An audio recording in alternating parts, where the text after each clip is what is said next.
ఈ సమాజంలో ఇప్పుడొక కొత్త ట్రెండ్ నడుస్తోంది. ఆడపిల్ల తన వాళ్ళందర్నీ వదిలేసి ఎవరో ముక్కుమొహం తెలియనివాడి కోసం వస్తుందనేది. కాని ఇప్పుడు జరుగుతున్నది పూర్తిగా వేరు.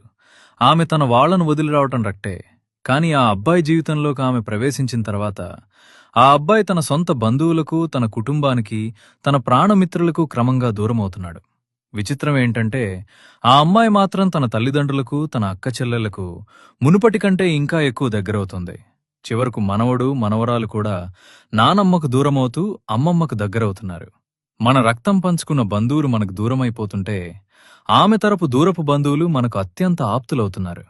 పరిస్థితి ఎలా తయారైందంటే అన్నకంటే బావమరిది ఎక్కువైపోతున్నాడు. జన్మనిచ్చిన నాన్నకంటే మామగారే గొప్పైపోతున్నారు.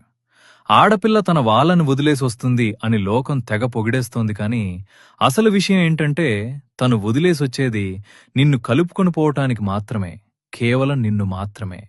మన అన్న ఇంట్లో ఏదైనా ఫంక్షన్ ఉంటే మనం ఒక్కరమే వెళ్తాం.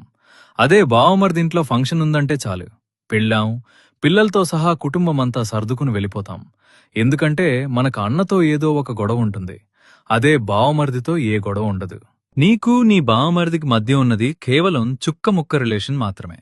నీ అన్నను ఆస్తివాట అడిగినట్టు నీ బావమరిదిని అదనపు కట్నం అడుగు.